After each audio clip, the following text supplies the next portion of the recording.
오늘 우리에게 주신 하나님의 말씀은 창세기 12장 10절에서 13절 1절까지 말씀입니다.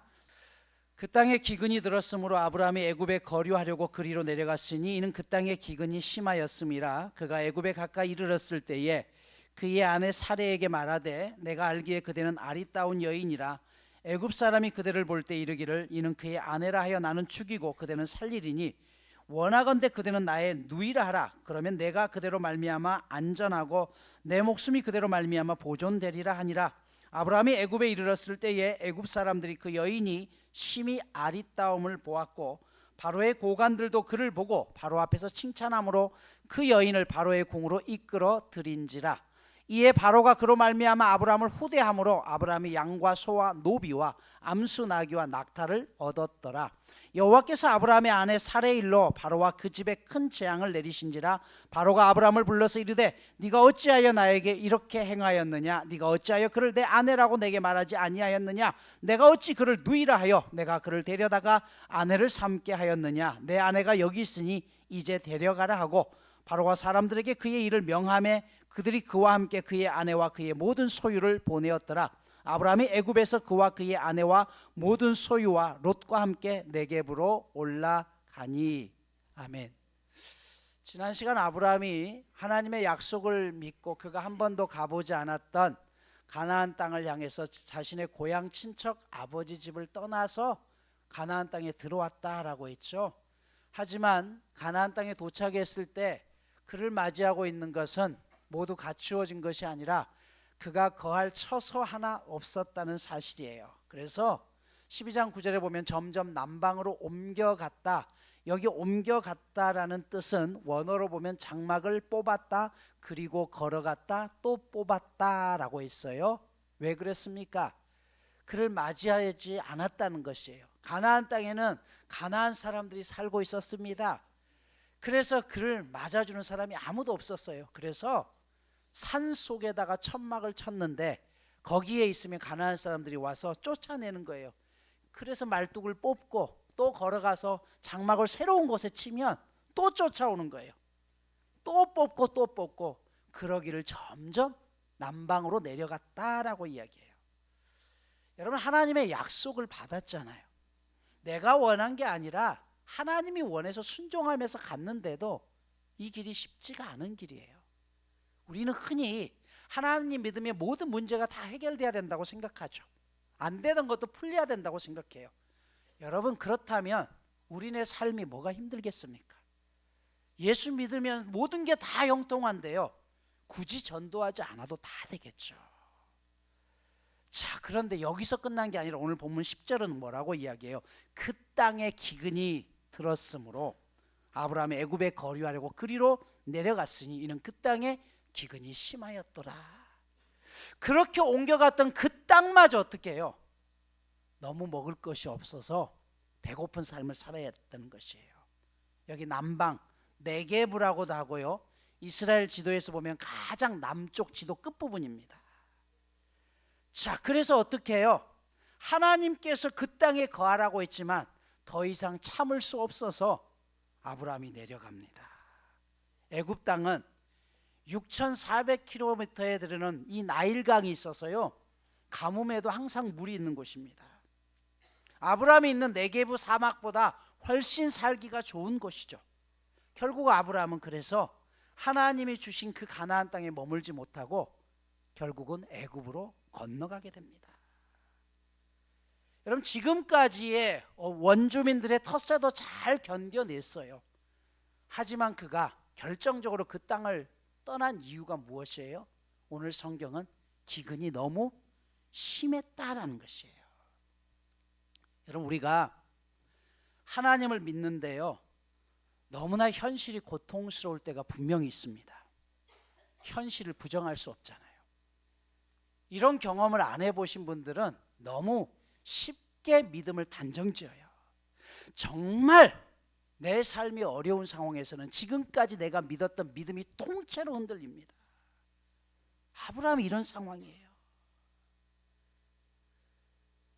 목회를 하면서 저도 마찬가지였죠. 지금까지 오는 동안 단 한 번도 그냥 쉽게 목회한 적은 없었던 것 같아요.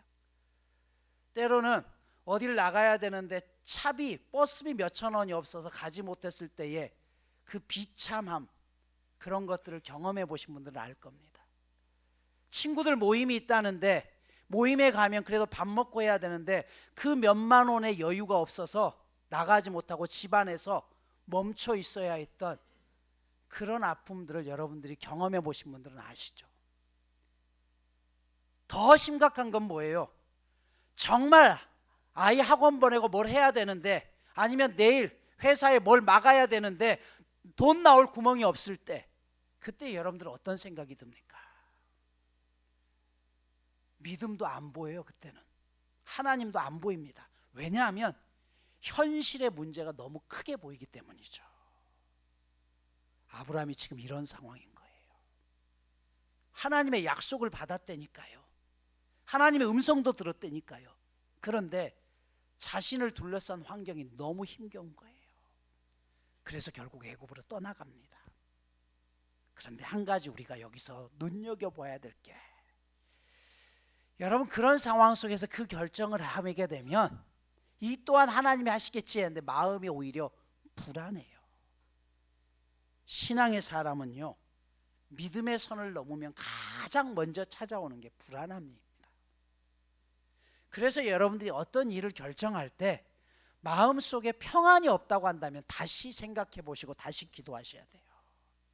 그러면서 오늘 그에게 가장 큰 문제가 생깁니다. 그 순간 하나님 앞에 예배하는 것을 멈춥니다. 실제로 그가 13장에 다시 애굽 땅에서 가나안 땅으로 들어오기까지 하나님 앞에 예배했다는 구절이 단 한 구절도 없어요. 아브라함이 가나안 땅에 도착해서 자신의 장막 살 곳을 처음에 지었던 곳이 어디예요? 12장 8절 보면 베델과 아이 사이라고 했어요. 베델이라는 것은요, 하나님의 집이라는 뜻이에요. 아이는요, 폐허의 무더기예요. 쓰레기더미라는 뜻이에요. 그러니까 아브라함이 집을 세웠던 것은 하나님 앞에 예배하는 그것과 한쪽에는 보면 쓰레기더미, 그 사이에 집을 세웠다는 것이에요. 즉 우리의 가정이 하나님의 집이 될 수도 있고 폐허처럼 무너져 내릴 수도 있는 상황이에요. 그런 과정 속에서 그는 하나님 앞에 예배했습니다. 하지만 그가 이 극심한 어려움 속에서 예배하기를 멈춥니다.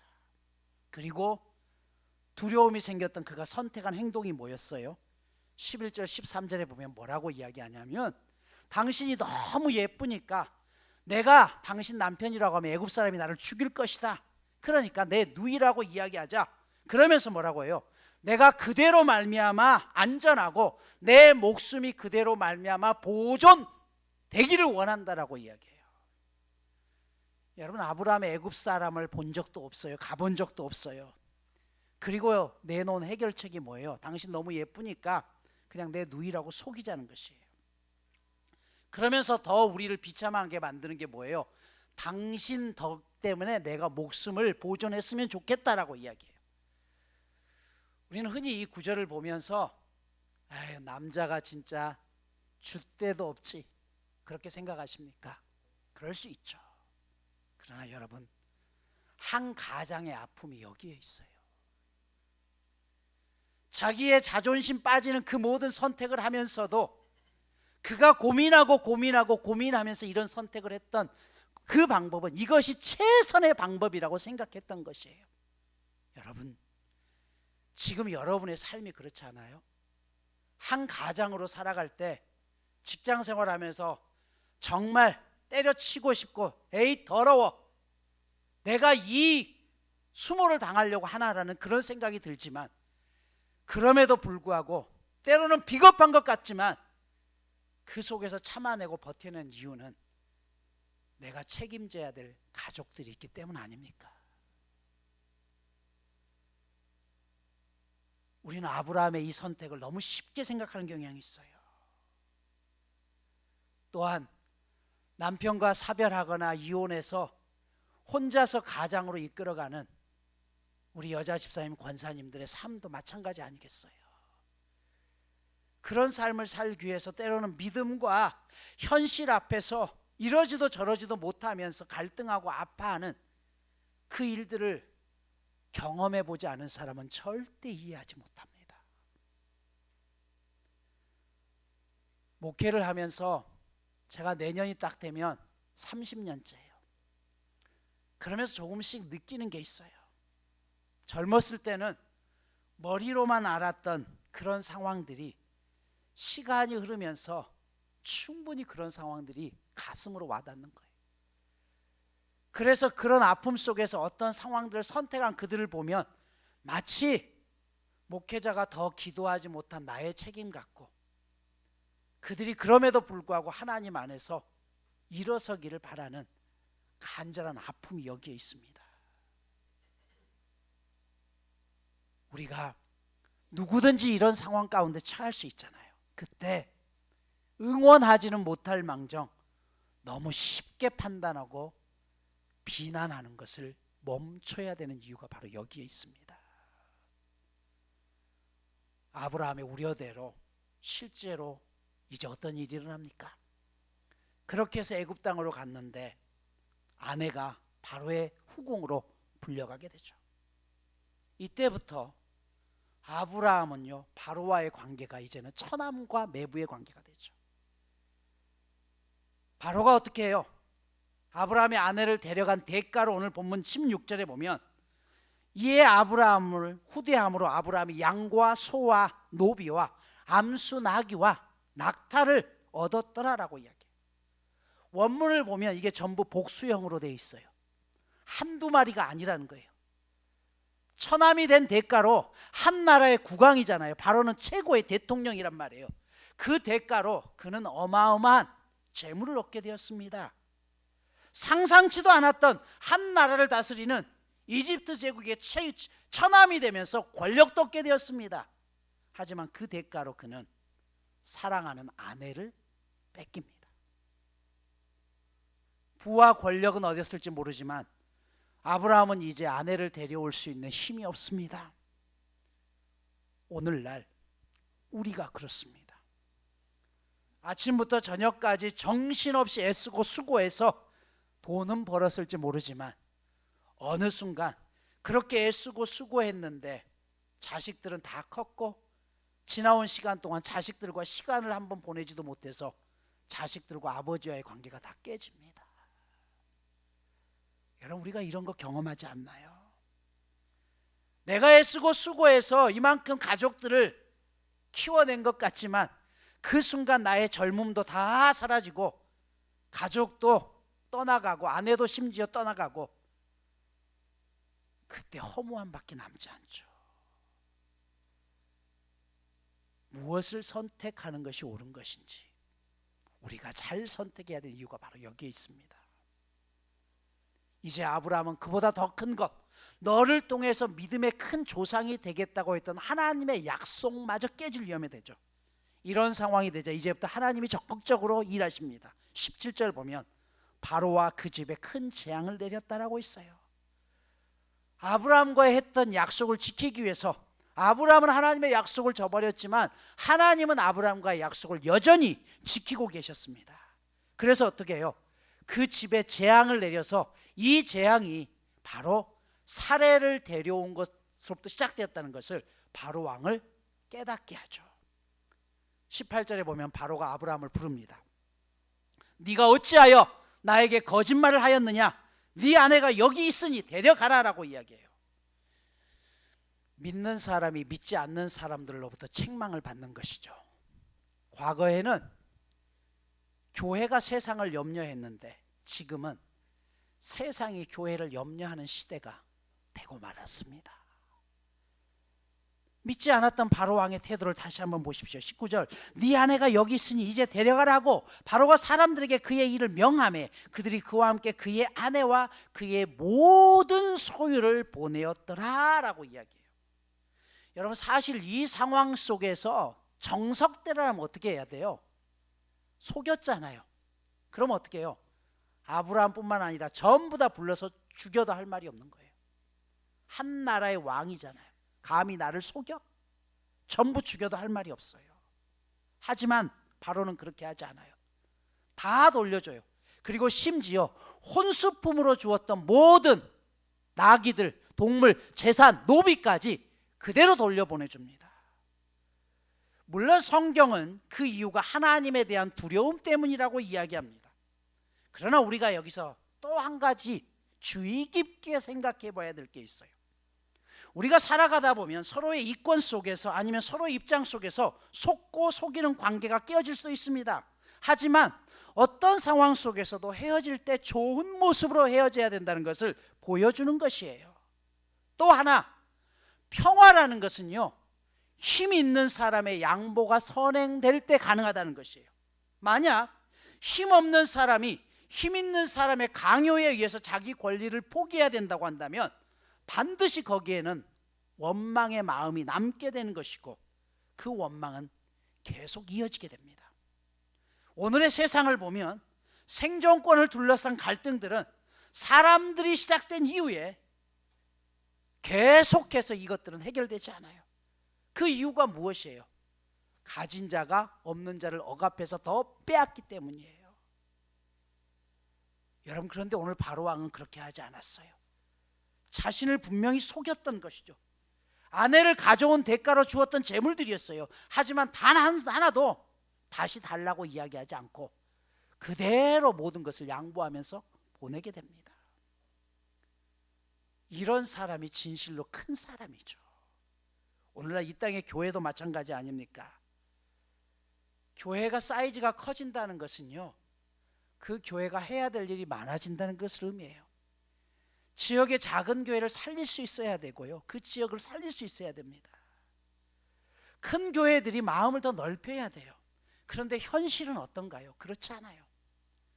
여러분, 우리나라의 가장 잘못된 교회 전통 중에 하나가 뭐냐면 전도대축제예요.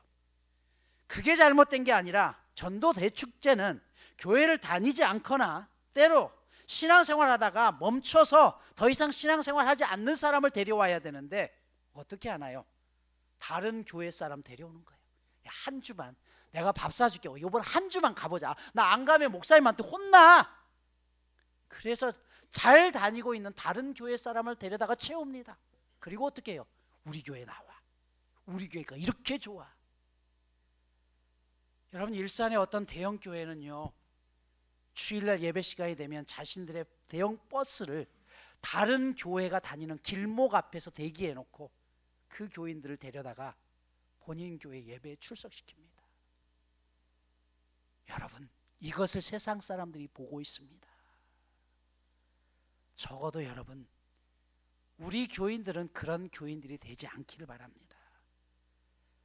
신앙생활을 쉬는 경우는 모르지만 타 교인을 데려다가, 그래서 어떻게 해요? 전도할 때도 주보지 될 때도 다른 교회 교패가 붙어 있는데 거기다가 굳이 교회 주보를 놓고 교회 소식지를 놓고 갑니다. 그 이유는 뭐예요? 이거 보고 당신의 마음이 바뀌거든 우리 교회로 오십시오라는 거 아닙니까? 이게 오늘날 우리의 모습입니다. 있는 사람이, 힘이 강한 사람이 더 양보할 수 있어야 된다는 것이죠. 나중에 여러분 아브라함의 삶을 보십시오. 이때 그가 죽어도 할 말이 없는데 그가 바로로부터 호의를 느끼게 되죠. 그리고 다음 장에 롯과의 문제가 나와요. 조카였던 롯과 어떻게 해요? 소유가 많아지면서 이제 서로 갈라서야 될 때 아브라함이 어떻게 해요? 네가 좌하면 내가 우하고 네가 우하면 내가 좌하라. 너 먼저 선택해. 어디서 왔을까요?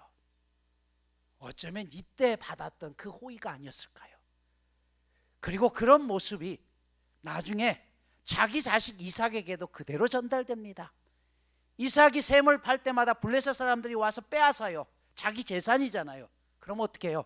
그 재산권 찾겠다고 싸우는 게 아니라 그냥 놔두고 또 떠나갑니다. 바보 같죠? 어리석어 보입니다. 그러나 그것이 부모로부터 받았던 전통은 아닐까요?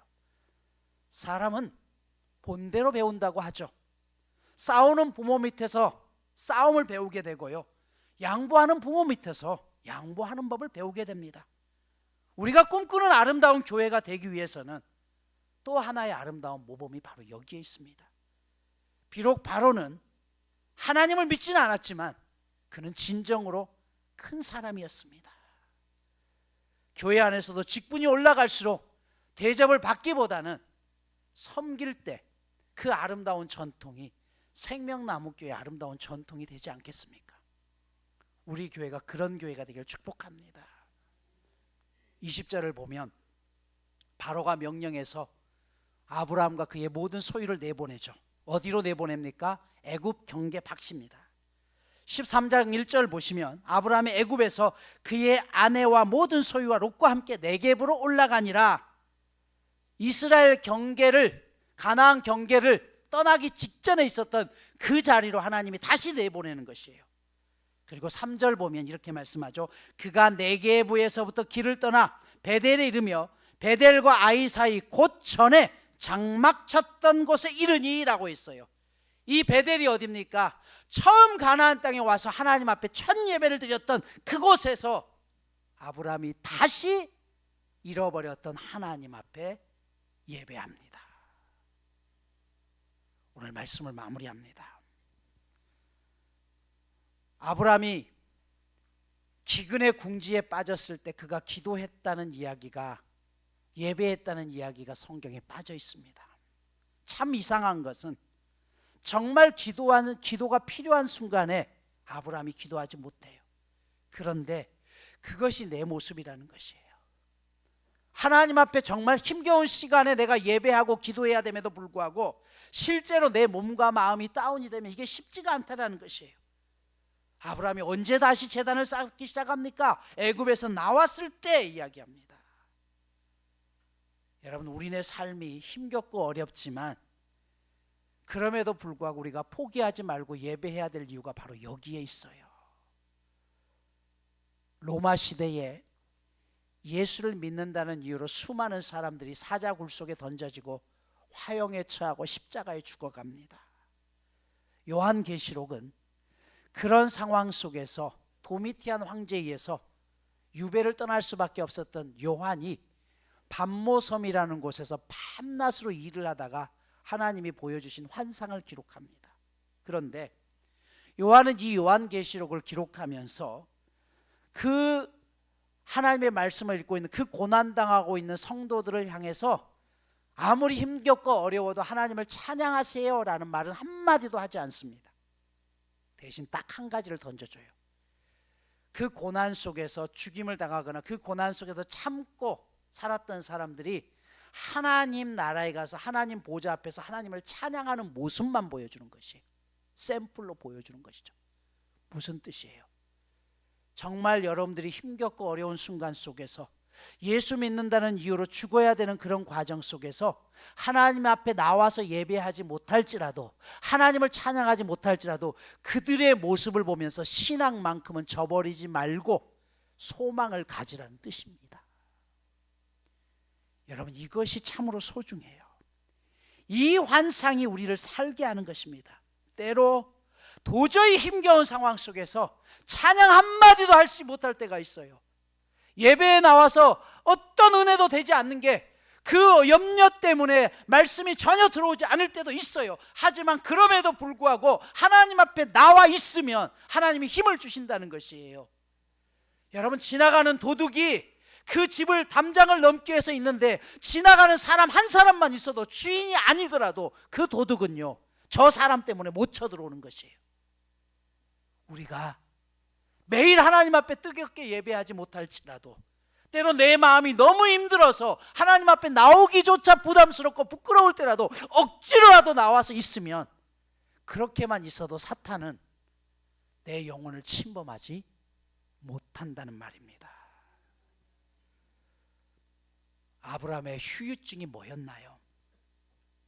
바로왕의 처남의 대가가 되어서 그가 많은 동물도 얻었지만 이때 노비도 얻게 되죠. 그 노비 중에 한 사람이 누구냐면 하갈입니다.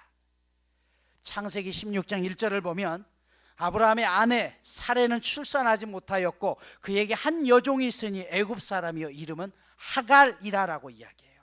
이 하갈이 누굽니까? 아브라함의 후처이면서 이스마엘의 어머니입니다. 오늘날까지 이스라엘과 대립하고 있는 아랍 사람들을 이야기합니다.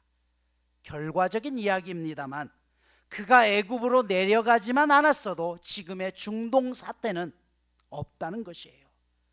아내를 빼앗기고 대신 받았던 노예였던 하갈을 아브라함이 데리고 오고, 그리고 이 하갈에서부터 자녀가 태어나면서부터 이스라엘과 지금까지 대립관계, 분쟁관계에 있게 되는 것입니다. 이게 아브라함이 지키지 못했던 것을 떠났던 곳에 대한 후유증이에요. 하나님은 우리의 인생을 가장 좋은 길로 인도하십니다. 하지만 때로 우리가 그 하나님과의 약속을 놓쳐버렸을 때 이처럼 후유증은 분명히 남을 수 있다는 사실이에요. 또한 이 아브라함이 오늘 우리네 모습입니다. 그가 훌륭해서 믿음의 사람이 된 것이 아니에요. 아브라함은 약속을 잃어버렸어도 하나님은 약속을 기억하고 그와 이루어내십니다. 그렇다면 오늘 우리도 마찬가지죠. 내 삶의 힘겨움 속에서 하나님을 놓쳐버릴 수 있지만, 그럼에도 하나님은 저와 여러분과 한 약속을 반드시 지키십니다. 그러게 그 하나님을 의지하며 올 한 해 남은 시간을 끝까지 포기하지 말고 승리할 수 있는 저와 여러분 모두가 되시기를 축복합니다. 이번 주 미션입니다. 한 해가 되면 새해에 뭔가 해봐야겠다고 늘 결심하죠. 그러기 전에 지금 다시 결단하십시오. 하나님과 했던 그 약속, 내가 다시 시작하겠습니다. 이 한 주간 그것이 무엇인지 기억해내시고 다시 시작할 수 있는 저와 여러분 모두가 되시길 축복합니다.